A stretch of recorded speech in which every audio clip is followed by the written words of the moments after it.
Welcome to this week's edition of Taiwan Outlook. I'm your host, Chi-Chen Lo. As an island country, Taiwan has been very famous for many of its scenery spots, such as Toroko Gorge. And Taiwan is also very culturally diverse, so we have all kinds of beautiful cultural heritages, such as National Palace and Museum. And so these are things that Taiwan has been trying to use as one of its important niches for the tourism industry. So what are the future and what are the current state of Taiwan's tourism industry? And this is the topic we are hoping to address today. In today's program, we are very delighted to invite a special guest to come to our program, and he's the Deputy Director of the International Affairs Division at the Tourism Bureau, Mr. Chao Kwang-shoung. Mr. Chao, welcome to our program. Oh, thanks for inviting me here. And your bureau has been focusing how to promote Taiwan's tourist industry. So could you tell us what attracts the foreigners to come to Taiwan? So many things to talk about. First, I would say the geographic location. Okay, we are right in the middle of the East Asia. Okay, so we serve as the link between Northeast Asia and Southeast Asia. That's right. And climate-wise, okay, because the tropical of Cancer is a Cancer of Capricorn. Okay, lies across the southern part of Taiwan. That's right. So even though the island is small, but we have south and north, two different climate patterns. That's right. Okay, topography wise, it's also varied. We have high mountains in the middle. Then we have nice coastal areas, and we have hot springs almost everywhere. So many things to talk about. In addition to the natural scenery, beautiful sceneries, what are other things that attract people to come to Taiwan? You're talking about natural sceneries. That's right. Another example, I would say, the offshore island. For instance, like the Pescador, they have special rock formation. So does the northeast corner of the main island of Taiwan. And anything else like the tropical weather in the southern tip, the Kending National Park. That's right. So they all represent different topography as well as climate. Is food also something that attracting a lot of people to come to Taiwan? Oh, definitely. Yeah, as people, if they know a little bit about the Taiwan history, you know, in 1949, we have a great move.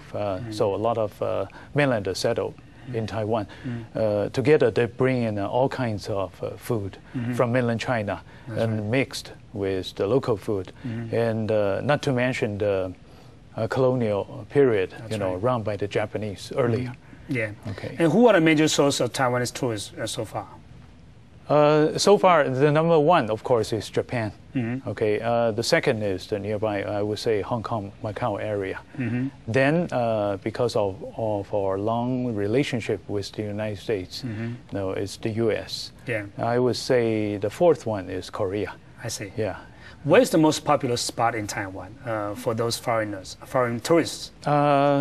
As you just mentioned, Toroko Gorge, of course, is a marvel. In Taiwan, that's one. And again, the Cultural Heritage National Palace Museum is also a must for most of the foreigner. I would say Japanese and the U.S. Friends. But for the Southeast Asian, they might have a different view. Some of them not so much interest in the history, but they like the energy of Taiwan. The city life and the hot spring. Enjoy the hot spring and the natural beauty. So most of the tourism spend their time in Taipei City, or they also go to other parts of Taiwan as well. Taipei City is a must. It's a stop you don't want to miss. But they also travel, island-wide. That's right. Everywhere. And your job, in the Tourism Bureau is try to promote Taiwan's tourist industry and try to attract more tourists to come to Taiwan.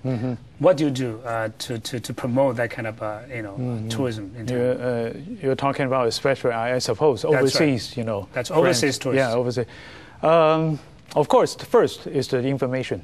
We have to tell them what Taiwan looks like. As I just mentioned, or unique feature, Then what do we have? Besides that, what about the cultural side? We also have a lot. If some people, they are really keen about history, then we also have a lot of things to provide. For instance, in Int'l, we have an renovated old British, I believe it's a consulate. That's right. Consulate General. Yeah. And we call it the red-haired town. Yeah, the Dutch, Yeah. So I just use that as an example. So many things we can attract foreigners. What are the major channels of communicating these kind of messages to the foreign tourists that you use? What kind of channel? Yeah, okay, right.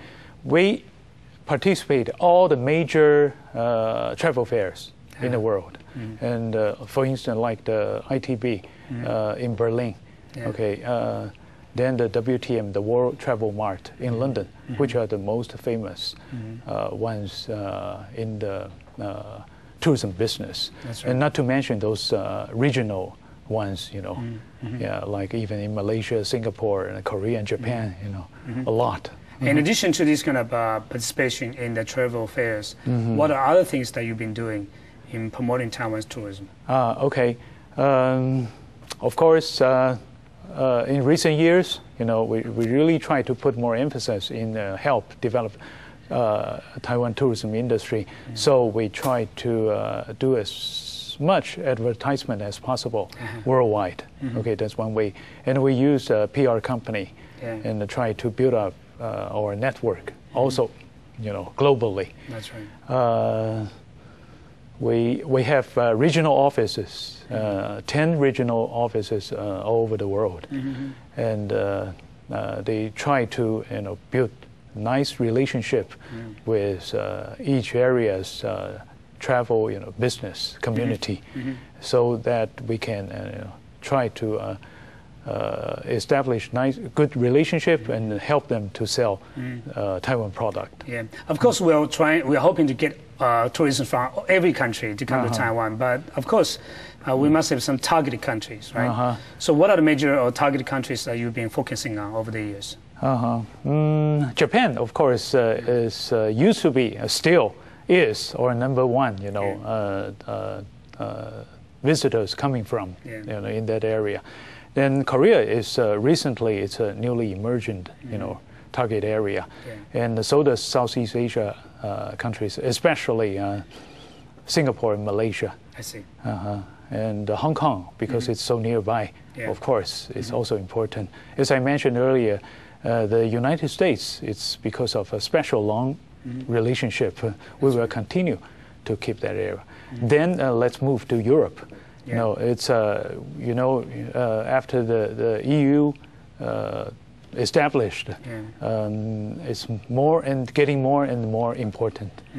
But as you mentioned, that tourists from visitors from Southeast Asia are different from the Northeast Asia, and they have different needs. And do you cater or tailor the different scenery spots to different visitors from different countries? Oh yes, we try. For instance, Japan. They used to colonize Taiwan for 50 years.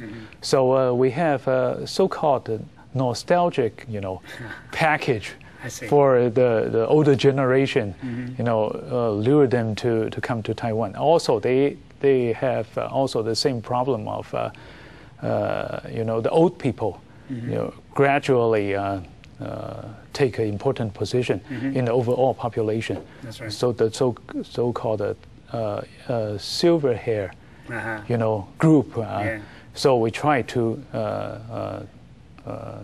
devise some package, especially suitable for them.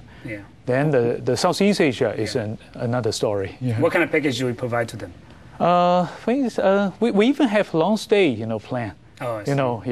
Lure them to come to more. For Southeast Asian countries? No, basically for Japanese, Northeast Asia. That's right. And as you mentioned that you are also hiring the PR firms to do the advertisements and so on. Is that a new technique, or you've been using this for years? For years, it's been for years. Not that old, but it's not that new either. Because, for instance, like those huge markets like the United States and the whole Europe, it's very hard for people with limited, staff, in that area to do an effective job So we try to use the peer companies' advantage to build our network. And as I know that every year you also have a target, a goal that you are hoping to reach in terms of number of visitors from other countries. So far, how's the performance of your bureau?